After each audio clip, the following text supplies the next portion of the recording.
Hey, changemakers. Thank you for tuning into the Hacking the Patriarchy podcast.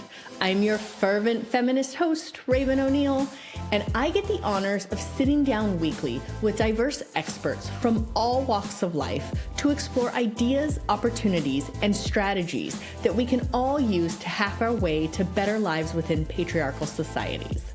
If you're ready to hack patriarchal systems and structures, I invite you to join us and help move the needle. Cerys Goodall is a dynamic tech executive and changemaker who helps leaders grow their businesses and teams. She specializes in guiding startups through times of transformation, creating practical and outsized impact across marketing and operations. A passionate advocate for equity, she's redefining leadership by putting people and purpose at the center of growth. Let's give Cerys the warmest welcome. Welcome to the show today, Cerys. I am so excited to have you on.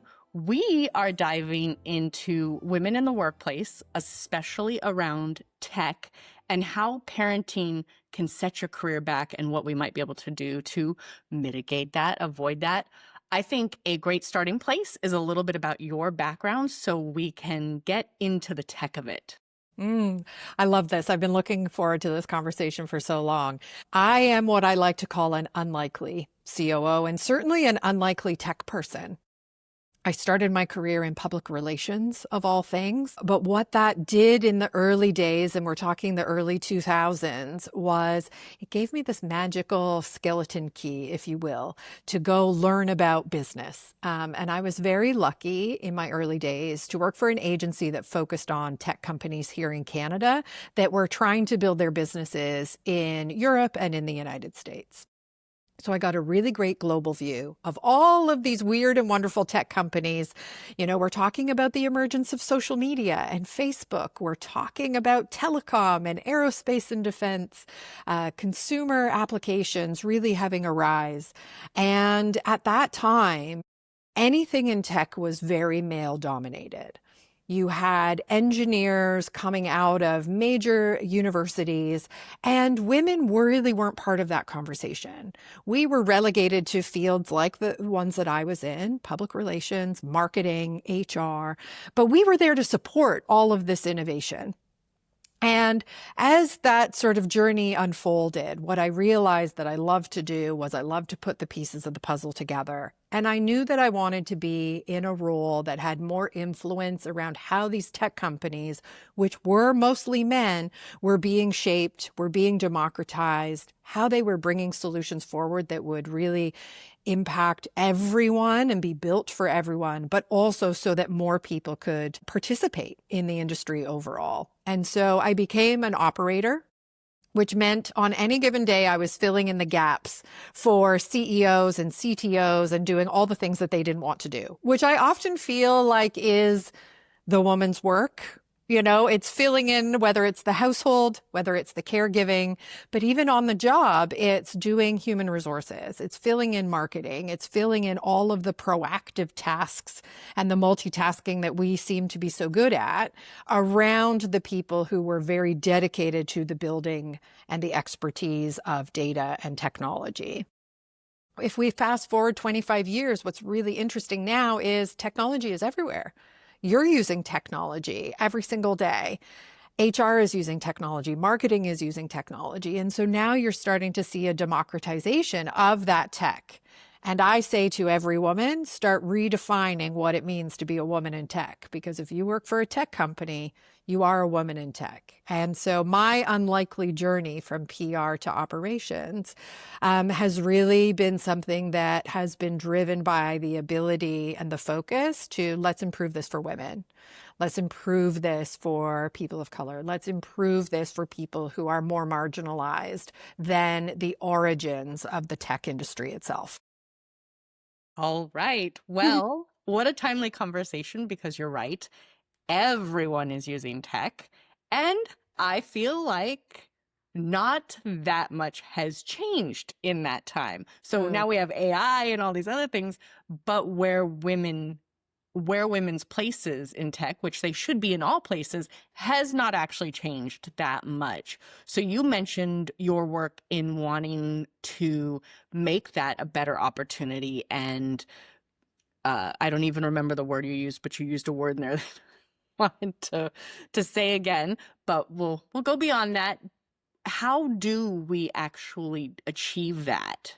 Yeah. It's a great question, and you are bang on. I mean, we do have to get really honest about women working in tech. If we look only at STEM roles, it's abysmally low. You're looking at less than 20%, and really those numbers haven't changed.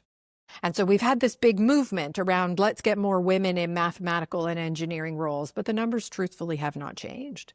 And so the lens that I offer to people is, but if everyone is using tech and we are now building with it and we've got AI emerging and giving us the ability to, we can all create our own websites now. We can all create our own applications. We don't have to be a software engineer. Then we have to start thinking differently about who we are, the value that we're bringing, and how we're going to affect our organizations. So there's a mindset shift. I'm not just in a communications field. I'm not just in HR. I am in tech and I am building for the betterment of the business, not just necessarily the product that is going to be served up to the customer. So that, I think, is the first thing. The second thing, I think, is we're talking about a challenge that says, okay, but women aren't at the table. But the reality is women own marketing. 80% of HR professionals are women. And so we also have to take a little bit of introspection and say, are we doing enough to advance our own cause? And this was something that I reflected on. I probably became a director level. And I was finally looking around and thinking, wait a minute, am I upholding the ceiling or am I going to break through it? I have a choice to make. I had for so long been climbing the corporate ladder, working within the systems that existed. And I can honestly say I wasn't really changing anything for anyone other than myself. And so when I got to that director level, I had a little bit more power, a little more influence on strategy. I said to myself, okay, how am I going to affect change? The first thing I did at my last company, Vetster, where I'm now advising, was to say, baseline, we need gender parity across this organization. We need to make sure that we have diversity within the company. HR was led by women. So there was no excuse for us not to be able to make that happen.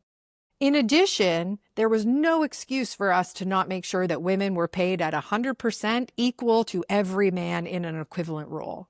We introduced things like a living wage right out of the gate. We wanted to make sure that women who are disproportionately affected by bad relationships, unable to get out, their primary caregivers, we needed to make sure that no matter who you were going to be financially sustainable in your own life. That is something that every HR person can do. Every woman in leadership can do and advocate for. You don't have to wait for somebody to hand that to you. We made sure that all of our salaries were equitable. In fact, we put in a lot of policies to make sure that women had childcare, that they had flexibility, that they had the benefits that they needed for financial wealth and well-being. We made sure that we had retirement plans on day one. And we were a very small organization. I think people think that you have to be a big company with lots of money to do this. It is a values-based decision, period. It is not a financial one. And I think we hide behind budgets rather than putting our values first and saying, this is what we're going to do. And so I challenge women to now get in the driver's seat because they've been in the driver's seats. Maybe they just didn't know it. Do you think that maybe it's not even just knowing it, it could also be fear-based? I feel like you just described the most simple process and it would work, right? We're looking at you, big companies. You're right. If every C-suite took a small pay cut, there are ways to work the budget. You're right. They're hiding behind the budget. And I just wonder, with women in that much control within HR and the other departments, if it's fear-based. I think there's a lot of fear. There's a lot of fear of judgment. There's a lot of fear around, the punishment that comes with it. And let's talk about that punishment. That punishment can be, I'm not going to get promoted. Maybe I'm going to get fired because I don't fit the culture, whatever that might mean. It can also just be what I call living in friction. I think if you are a woman, particularly a woman in leadership, and you are trying to affect any kind of change, you are constantly bumping into people who don't agree with you, people who have biases that they may or may not be aware of. Every meeting you go into, you are being told by the world that you have to show up as something other than how women typically, traditionally, organically want to show up. I was recently at an event listening to an investor talk about how to pitch, and it was an event for women in tech, founders. And it was a female investor saying, you have to show up like a man in order to secure money for your business. You need to pitch like a man, show up with the confidence that a man does. Instead of saying, hey, as an investor, we want you to show up as you because we know women build more sustainable businesses, more profitable businesses. They have better outcomes. And yet, to raise the capital that you need, the investors are saying, but show up like a man. What a disconnect. And so, yes, you are absolutely right. Fear of just the daily friction and that emotional load that you have to take, never mind the financial and professional consequences that may exist, and also just the social ones. It feels like a popularity contest. Will you be liked? I tend to be pretty good at just not being liked and being okay with it and saying what I need. And most of my colleagues would say that too. I think as I've become more senior, I've also picked up that mantle a little bit so I can say the things that other people who don't have the same level of power or privilege that I have, I can take more risks. And I actually think it's my responsibility to take those risks a little bit more so that other people who don't have that same privilege and power can sort of follow in behind and really we can galvanize together, but that they don't have to feel so exposed. Thank you for saying that. It's true. Those of us who can be in friction need to be. Like that's the changing point. Because I was, as you were speaking through that, it's like this vicious cycle. We're told to show up more like men. We don't want to, but then we do it and then we don't get out of it because it just continually repeats itself. So outside, and I don't know if you have an answer to this, but outside of those of us who can be in that friction and exist in that friction and move forward, are there other ways you've seen or that you speak to move the needle outside of being in friction? I think sponsorship is one of the biggest, most powerful things that we can do at all levels. You don't have to be senior. You don't have to be in a powerful position, proverbially, in order to have sponsorship and be sponsored. And that is cross-gender. That is across roles. That is across socioeconomic backgrounds. I am very lucky that I have had both women and men sponsor me throughout my career. And it made all of the difference. And that was when I was very junior to when I was senior. But also in reverse, I was able to sponsor others. And that was across disciplines. Are you in HR? Are you a project manager? I remember at Vetster, one of the things that we did early on to really get a handle on this conversation was I would do monthly lunches or activities with women in the organization. We would go to art galleries, we would have lunch, but we would really talk about what are we facing, what are the challenges, and how can we make this better? For me, it was a way to stay connected and not just assume my own biases and my own journey of what other people would need in their jobs. And I remember in particular, one of the women was a newcomer to Canada. She had come from Hong Kong, and we were having this conversation around policy and women in the workplace and how we have to fight the patriarchy and do all of these things. And she said, I'm just worried about whether my English is good enough for people to take me seriously in a meeting and listen to my ideas.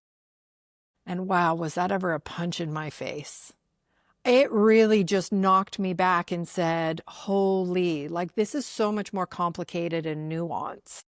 How can I support this person in her journey? And it reminded me that it really is a journey and everyone is getting on this journey at different times and sometimes they'll get off, but we're all starting from different places. And so even though I want to jump to the very end, which is to say everything is equitable and everything's amazing and we're doing the work, what I really had to take a step back as a leader is to say, wait a minute, okay, I'm not being as accessible to people as I could be.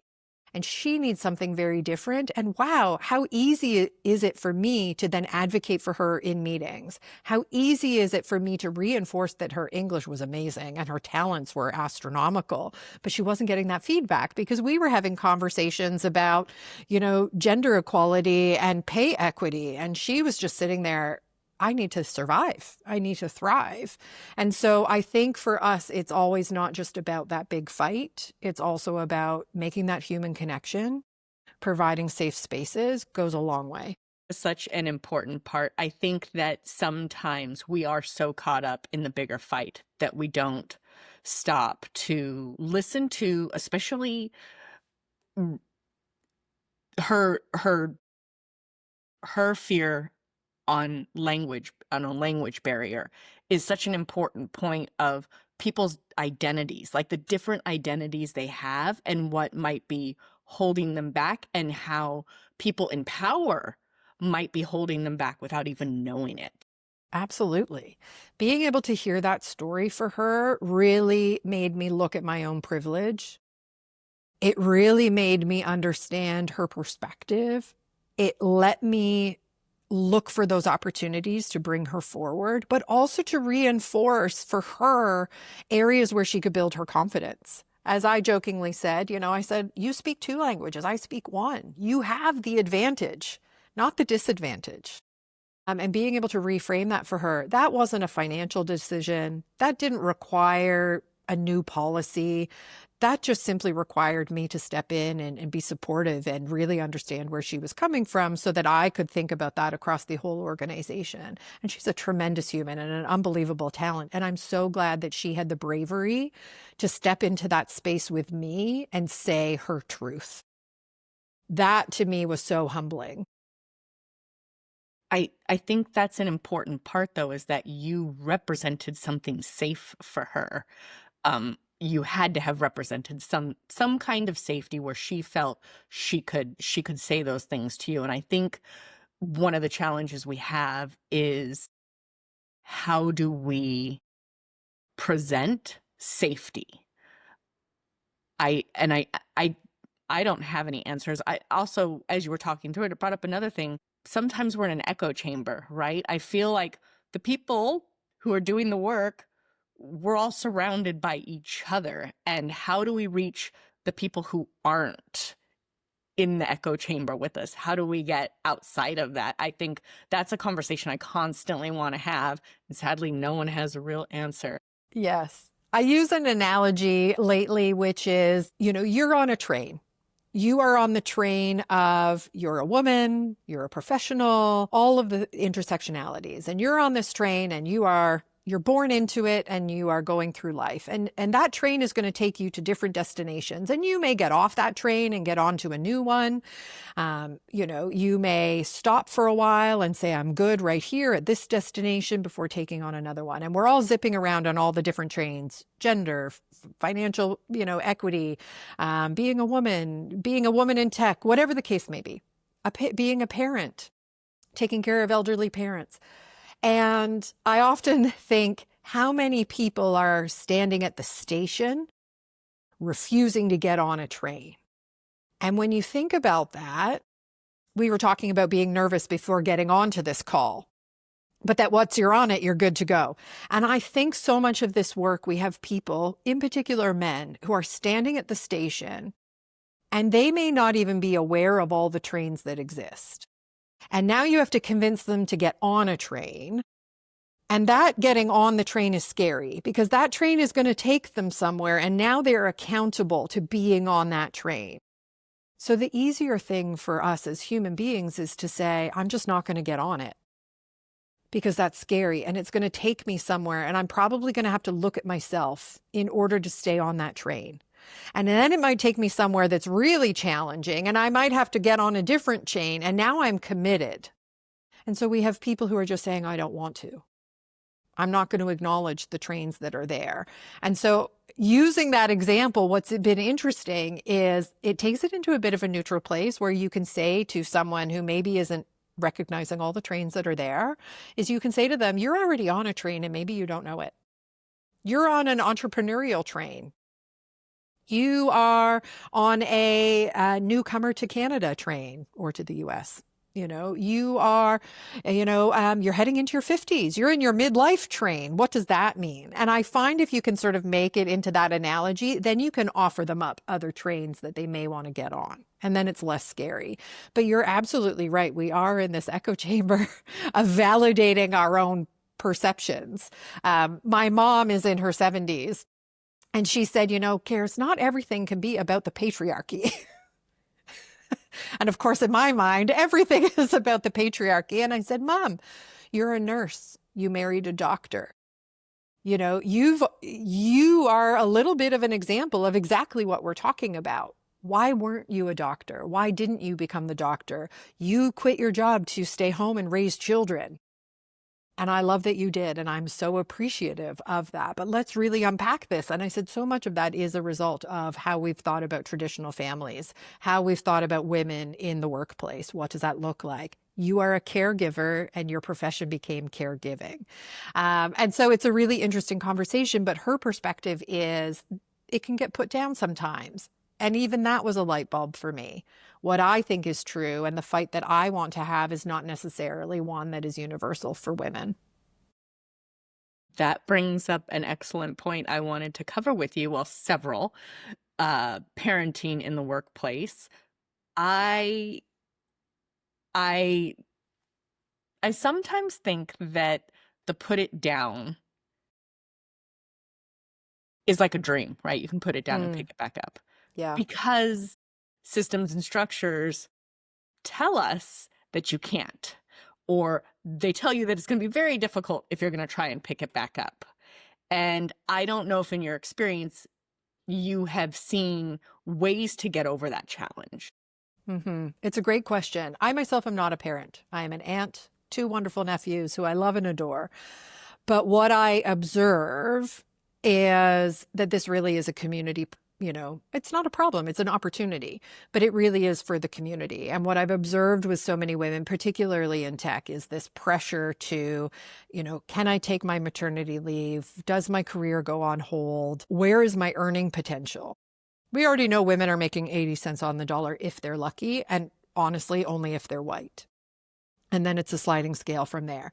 Now you add in, I want to become a parent and I am going to do caregiving and I want to, most women do, but I don't want to lose my momentum.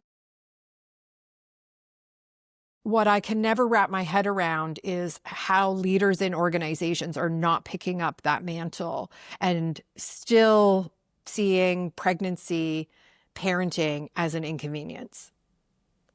I was, again, really lucky at Vetster. Our CEO was very supportive. And, we top women up to 100% for a year of their maternity leave. They are making a full salary.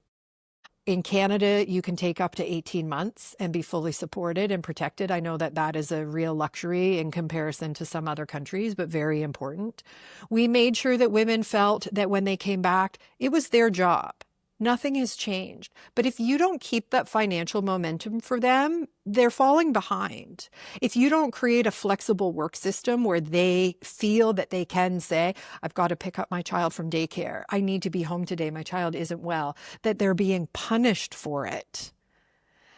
I think that still exists. I think it's still there. I think a lot of people see, raising children as an inconvenience to a business. I think that's insane. I don't even know how to change people's perception of that. But again, this is where I say, but we're in HR.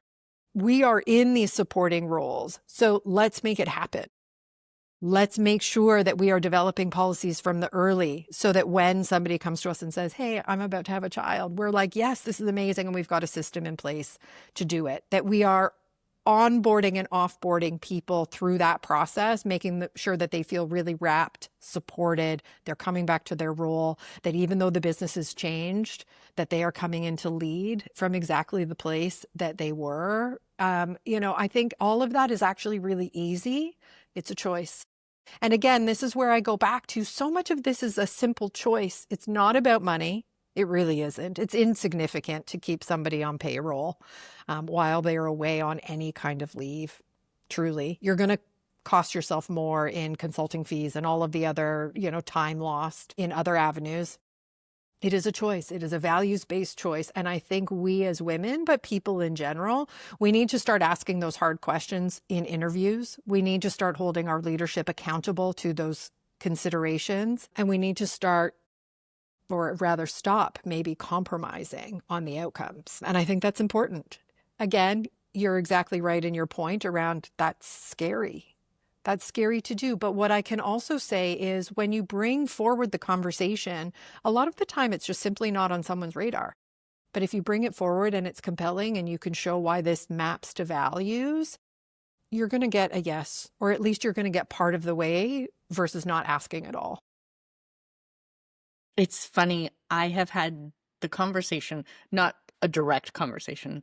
Conversations on here have slid into that area. And it seems to be, this is a really sad truth. It seems to be, at least with the conversations I've had, that the women in HR, or when a woman is your boss, they're the worst culprits of it. They, I had to do it this way, so you should too. Yes. I have a lot of perspectives on that. I think that's the inflection point around, am I upholding the system or am I going to start changing the system? And I agree with you. I was upholding the system for a very long time. I was very hard on women. I had a different standard for them, not because of what I went through, but more around, we have to go and crush this together. We have to give them no excuses that we are the best. And I had to really unpack that and say, wait a minute, that's not fair. I'm reinforcing, biases in the system that says that's exactly how we need to show up. Let's be real. We're all showing up really well, but we're doing it at such an exorbitant 10x level all the time. No wonder women are getting burnt out. No wonder they're leaving. No wonder they're disenfranchised. I think a lot of it is we have to do that internal work. We have to be kind to each other. I'm not a parent. That doesn't mean that I'm not going to do as much good work for parents as possible. I think there's this community of support that we need to galvanize and continue to bring forward. And I think the other part of the work is to say, you and I may differ on how we might approach a topic. But as long as you and I are doing that work and chipping away in the same direction, I need to stop saying to you that I don't like how you're doing it. Are we all fighting the same thing, maybe in different ways? Yes? Then that's great, and I support you. And I think we're missing sometimes that conversation, and we're missing, out of fear, we're saying, I'm not going to bring you along, or I don't want you to surpass me. I want my teams to come for my job, please. Truly, be better at this than I am, because then I get to go do different things. And we're so afraid to have that conversation. I want you to have a side hustle. I want you to go and have the biggest dreams possible, because then we're all winning. There's nothing that takes away from me. It really doesn't. It's kind of like love, more is more is more. And I think we need to really wrap our ideals around that, how we show up. We have to challenge ourselves. It's not easy. It absolutely isn't easy. It is easy to sort of get your elbows up and say, I have to protect myself. But when you're able to practice letting that go and bringing everyone along, holy moly, do we all win together. So you are probably the best boss in the world. So anyone tuning in, reach out. Debatable. Desiring. Debatable. It's not easy. I am not everyone's cup of tea. I'm very straightforward. I'm very direct about things. I challenge my teams to be better. Not everyone agrees with me, and that's okay. I'm very collaborative. Not everybody loves that. I have my own flaws. I do. Most of them I'm aware of, and some of them I get pointed out on a regular basis. So I don't think that's it. I think it's about, I want people to show up as whole humans. I want you to know that you are not here to be the best arbitrary benchmark that a business sets. You are here to be the best person that you can be. I love the weird and wonderful. And this is an interesting one, because every business book will tell you high performers need high performers, and otherwise your whole business will fall apart. Sure, but what does that actually mean? I want somebody who's showing up to be kind. I want somebody who's a lifelong learner. I want somebody who will inherently challenge themselves to be better, not have to be told to be better. I want someone who's a good teammate. I want somebody who can dream big. And you're not going to find all of that in one person. You're going to find it in a multitude of people. And they're all going to have little bits of tension that happen. And that's where the magic is to me. A little bit of friction is a good thing. But I think we have these arbitrary things that are told to us from, the business books, the Harvard Business Reviews, which, by the way, are largely men. I don't want that, but also my brand of leadership isn't for everybody. And so I respect that too. Thank you for that. Moving right along, we're going to dive into some of my favorite things to talk about. The show is Hacking the Patriarchy, and we have looked at a fair amount of ways women, ideally it's everybody, but really women can make changes, be in that point of friction, do all the things to help move the needle.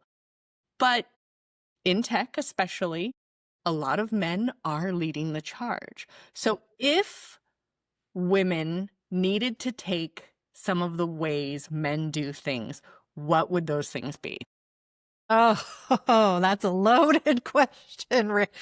If women had to emulate, actually, maybe it's not as complicated or divisive as the question might imply.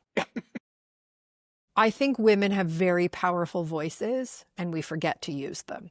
And I think some of the simplicity of simply being vocal, which isn't our natural sometimes modus operandi because we've been told we shouldn't. Those are very simple things. Raise the question. Don't let people interrupt you.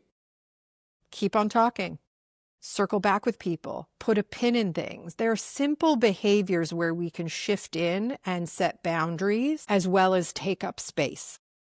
And I don't think that is, while men have sort of commandeered that as a behavior, I think that's a human behavior because it's rooted in respect.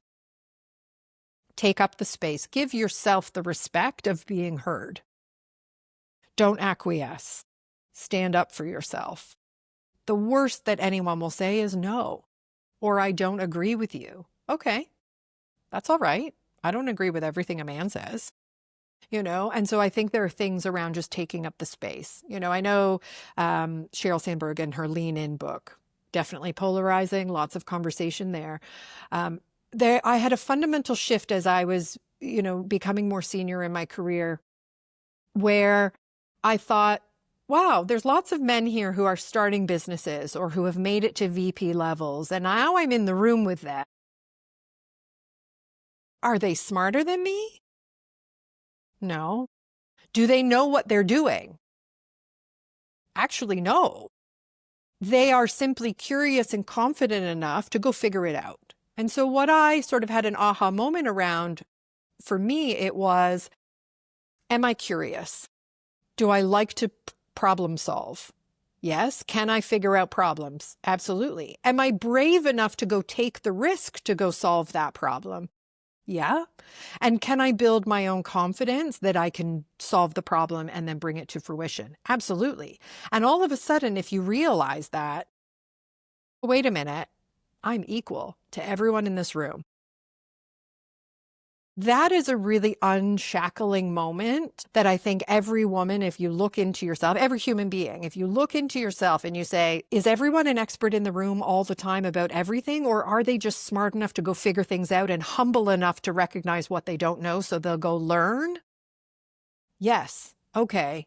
If you apply that, holy moly, your career you deserve a seat at that table.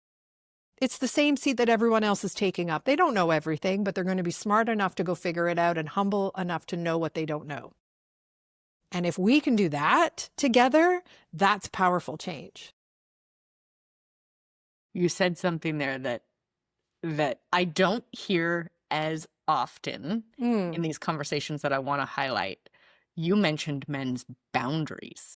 And yes, we have conversations about boundaries, but in regards to things men do really well that women might not do as well, a conversation point we've never had is boundaries. That was a big one. I love that. I often observe, and maybe this is partly our multitasking and we do pick up a lot of administration and we're very proactive. But I often coach women. I said, don't pick up someone else's hot potato. Men are very good at throwing a hot potato to somebody else. They're very good at delegating. They're very good at, that's not my task. This is yours. Here's my boundary of what I do and I don't do. And because of that, they build a perception and a brand that is often elevated because they're not getting into the muck. Now, listen, the muck needs to get done. I actually enjoy the muck. I find it fun.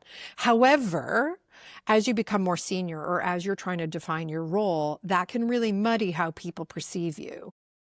And I think women in general, because we love to problem solve and because we're kind of used to it and conditioned to do it and just take on all the things, when it comes to a professional setting, we're picking up a lot of hot potatoes and all of a sudden you're holding all of these things and they're not the things that are winning. They're not the things that are getting the accolades. And all of a sudden you've got this thing and you're thinking, well, what do I make of this? How are people perceiving me? And so I think we have to challenge ourselves to not pick up other people's hot potatoes and leave it with the men. No, that's your hot potato. I'm not picking that one up for you. And it's exactly as you say, it's a conversation around boundaries. And I think we're not practiced at it. So when we talk about living in friction, let's be real. The first couple of times we do it, it won't be received well. You're going to have to be prepared that when you hand back that hot potato, somebody's going to say, absolutely not. Let it fall to the floor. It's not yours. If they don't want to pick it up, let it fall to the floor. It's going to feel really uncomfortable the first few times you do it, and they're not going to like it either. But after a while, we're going to change that behavior. That because I was going to ask, what happens when you don't pick it up and they don't pick it up? We let it fall to the floor. And I also heard there that we're technically training two people. We're training ourselves to learn some boundaries, and we're training someone else. What are you going to do when I have a boundary? And that is uncomfortable. It is very uncomfortable because I think naturally we want to solve problems. We're always thinking, but if someone doesn't do it, who else is going to do it? I hear that all the time from women. If I don't do it, it'll never get done. You hear that. I hear that from my mom. I hear it from my sister as a mom. I hear it from my friends. I hear it in the workplace. And I say, well, then maybe it doesn't get done. Maybe it doesn't happen. And then maybe we have to look at that hot potato that has fallen to the floor and have a real conversation about it. But we're never going to get to that conversation if we keep picking it up. So don't pick up the hot potatoes. Don't pick up the hot potato. Or pick it up and hand it back. Throw it back. Exactly. Throw it back. Your hot potato. Exactly. So I'm going to shift the conversation a little bit because you did touch on pay equity. And I have more recently seen two conversations on LinkedIn where someone has clearly announced their entire package. I just got hired, or I'm just leaving this job. This is what it looks like. My goodness, don't do that. People are freaking out. But that is the way we reach equity. That is how we do it. If more people know this is what that person's making, I can go negotiate a similar package. I'd love to get your thoughts on that, how we can also, first, how we do that and how we do it well. And second, how we help shift the perception of it, because everyone had an opinion, whether good or bad, but most of it was that it was unethical, that that's not what we do. Yes. I think women need to talk about money. I think everyone should talk about money. I think you should talk to your girlfriends. I think you should talk to your colleagues. I think you should talk about it because the more it's a secret, the more we can't address the topic.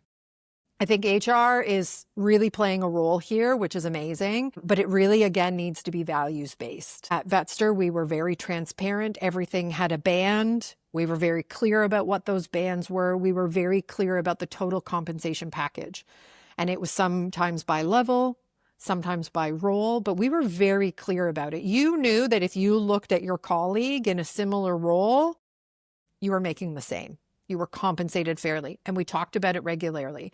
If you're joining a business that isn't talking about total compensation transparently and as part of their strategy, that to me is a red flag.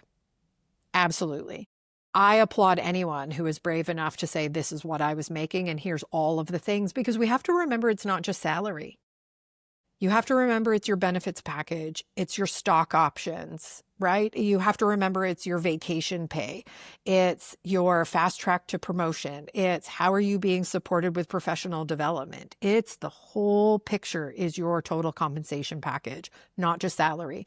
And people are motivated by different things. You may say, I'm actually more interested in more stock options than salary. And then you are able to negotiate. But at the very least, you got to know what you're working with. So I think we need to talk about it more and more and more as transparently as we're comfortable with. I think we have to hold businesses very accountable to what is the pay band. And then we need people to be really educated about how to navigate interviews. There's always the proverbial question, right? It always comes up.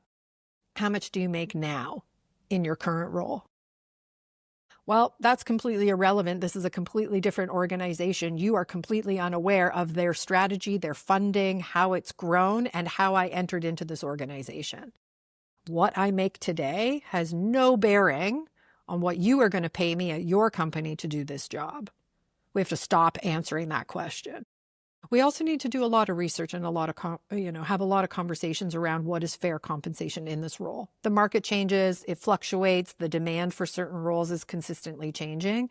And so we need to be a lot more educated coming into that conversation so that we have a really good understanding of what they're offering us and whether it is market rate or otherwise. And there's lots of free tools. Glassdoor is a great one where you can start to get a sense of things. But I would also be picking up the phone and talking to people. And then the third thing I think that people really need to understand is your highest leverage point for earning potential is on the day you get hired. Because then you're going to fall into, oh, we only do 3% raises every year. We're only in inflation, only kind of. We're a performance-based company. All of that is nuanced and all of that is challenging because now you're in the cycle of the business. So you really have to know that first point, but you also need to be able to keep up with the times and validate your skill set. I work in tech where job descriptions are constantly changing, especially in the early days as the business is changing. You have to really understand how your role is morphing and the value of that role to the organization, and it should be an active conversation. Every performance review should be anchored in a conversation about finances.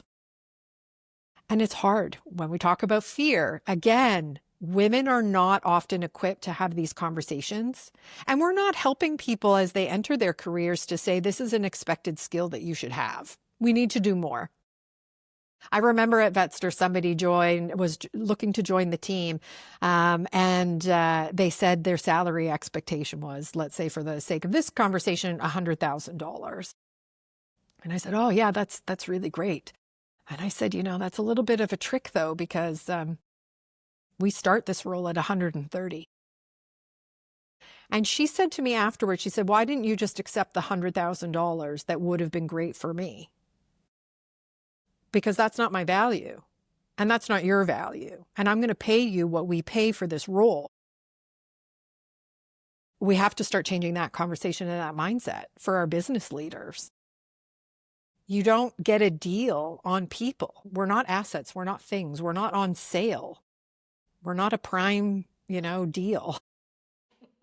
That's not what we are. You pay people fairly. You pay them for the job that is going to be done, and you base a financial number on the value of that job, not the value of the person. Oh my goodness, you gave so many hacks out there. I want to dive into each one.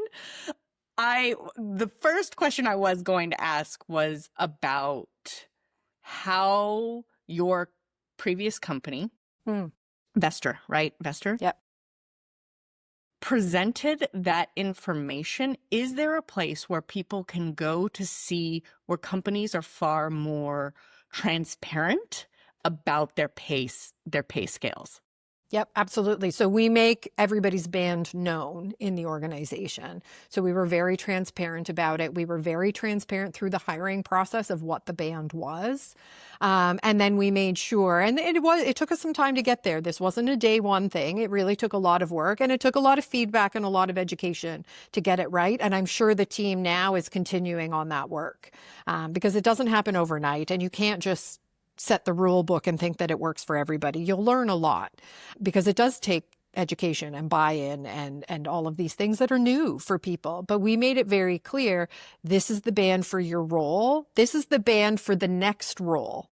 We want you to understand the whole spectrum. We also want you to understand what it's going to take at every milestone. We want you to opt into this. I've had people say to me, I am really good where I am. I don't want to be promoted right now. My life is good. This job works for my life. I'm good with my salary. I'm comfortable. I'm aware of what it's going to take to get to the next level. And I'm okay right now.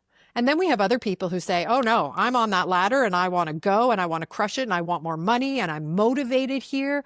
What's it going to take? And so you have to make sure that that band, the skill set, the job description, as well as your next roles are really clear. The other thing I think for women in particular with lots of transferable skills, I wouldn't just be looking at the linear path of, let's say, marketing.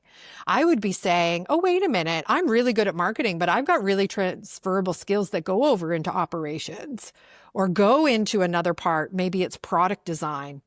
Into the business. What do those bands start to look like? I want to be financially minded. I want to look at those opportunities and understand how I can take my career in different directions. And the only way to do that is to work with an HR department who is really sort of forward thinking, transparent, and using it as a tool to support people in their careers. If you want people to really be innovative, if we're talking about economic prosperity in our countries, which is a hot topic today, we have to make sure that people can see that path, not feel stuck, be motivated by different levers. And one way to do that is financial transparency. So good. All right. I'm going to ask you 2 more questions in regards to the conversation we just had. And then I am going to close it out with 3 hacks. So technically I'm asking for 5 hacks right now. So back to the conversation, you did pose the dreaded question, what did you make in your last job? And we shouldn't be answering that, but giving them a non-answer, how do we answer it? How do we answer it with a non-answer? How do we answer it with a non-answer? I think we can talk about life stage, lifestyle. I truthfully, I might not say it on this podcast, but when people call and want to talk about, I'm looking at a role similar to yours at a different organization, I can generally sit down and say, listen, I made 6 figures. This is what total compensation looked like. These were the things that I asked for where I had flexibility. These are the things that were fairly standard at this organization. And so, you have to know your levers, but also what is the life? What is the lifestyle? How do you want to work? And where is the organization at? An early stage company is very different than a later stage company that has raised multiple rounds of funding. So in your early days, you might want to over-index on the other aspects, a retirement plan, your ESOP, different benefits, your vacation, because maybe salary is going to be smaller. But then you need to have a growth path and understand, okay, but by this stage, this is my compensation. And so I'm always happy to have those conversations with people and workshop what makes sense. Where are your compromises? Where are the levers that you have? I think that's really important. And that's the non-conversation. Do you want work-life balance or do you want to work 80 hours a week? Those are very different conversations to be having with people. It is multifaceted. I think we have to think through those things and we have to make it work for us. So it is a bit of a non-answer answer, but I think you have to pick up the phone and start talking to your friends. Who's in a job similar to yours where you can say, I'm thinking this, give me a thumbs up or a thumbs down. Am I off base? What am I not considering? Here are the 4 things that they're offering me in total compensation. Are you aware of any other levers that maybe I could ask for that I'm not thinking about? Those are great things to do. Thank you for that. That actually bled into the next question I had, but also I think I was looking when I asked that for more of a when it is posed to you, such as I'm trying to think of a good example. It's kind of like a conversation, like switching a conversation bias where instead of saying, how are you going to grow our company like when men are asked how are they going to grow a company and a woman might be asked how are you going to safeguard an investment, you can flip the answer by saying, well, I'm going to grow this company this way. Exactly. Kind of when you're posed to the question, what did you make at your last job? A way to flip the conversation. So you're giving them an answer, but you're not giving them the exact answer they wanted. Yes, sorry. Thank you for clarifying. In general, I say, I'd like to understand the value of this role to you and what you're expecting me to deliver. My expectation is that my compensation will be reflective of the gravitas of this role, as well as my experience and what I bring to the table. It is not your job to tell a prospective employer what you make, what you want. I wouldn't be having any of those conversations. They need to give you're giving up your leverage the minute that you have that conversation. What have you budgeted for? Talk to me about the total compensation package. I'm sure there's a way that we can figure out something that we're both going to be happy with, but I really do need to understand what you've budgeted for this role and the expectations. It is on the HR person. It is ultimately on the employer to have that conversation. You don't have to answer that question. Oh, that's exactly what I was looking for. Boundaries. This is what we need to do. You can't give up that leverage. You can't. And never, ever, ever accept the first offer. Love it. Well, I am going to ask you for 3 more hacks because at the end of the show, I wrap it up with 3 hacks. So your 3 hacks for diverse individuals looking to work in the tech space, negotiate a salary, anything in there, even the whole parental leave, negotiating that, because most times it's not as black and white as it is black and white in regards to what the government offers. It is not necessarily black and white into what a company offers. So any hacks you have regarding everything we've talked about? I'll go back to that first one, which is to realize nobody really knows what they're doing. We're all bringing new skills and expertise, of course, to the room, but the world is changing really fast and businesses are constantly evolving. So to think that everyone sitting in the room has the perfect answer, they really don't. Leaders are constantly learning, challenging themselves, creating new things. AI is about to disrupt everything. Nobody has the answer. So start to realize that you just simply have to be curious. You have to have the confidence and the bravery to say, I don't know, but I'm smart enough to go figure this out. And once you do that, take up all the space in that room that you can muster because you are on an even playing field. And for so long, we've been told that we aren't, or that somebody had an MBA or somebody worked at this fancy company. Nobody knows what they're doing. We're all just trying to figure things out. Take up the space. I would say the second thing that we talked about, you got to talk about money. I think that is a huge one. And I think as women, particularly in our roles, we need to start picking up that mantle. We need to start making sure that dollar for dollar, we are being paid the same. And we have influence in the business, but we also need to hold people accountable. Do not accept anything less. You need to know that you are being paid equitably at all levels. And if you're not, you should raise that and raise that very quickly. And that's hard. I understand that that is very hard, but we really do need to be having that conversation and it should be loud. I think the third thing is we talked about putting things down. I think we have to give ourselves a little more grace to say that we can't do all of the work all of the time. And so we're going to pick a train or 2 to be on, but we can't be on all the trains all the time. And so just giving ourselves a little bit more grace, giving our friends a little more grace that they may not be doing it perfectly or doing it in the way that we would like, but that if we're all, moving in the same direction, that's okay. And that we're going to let people put things down and pick them up so that we can all do the work together. Oh, thank you. I had a moment there when you were talking through the train thing that I was like, if you're going to use that as a strategy, pick your destination and pick the trains that you have to get on to get there. I love that.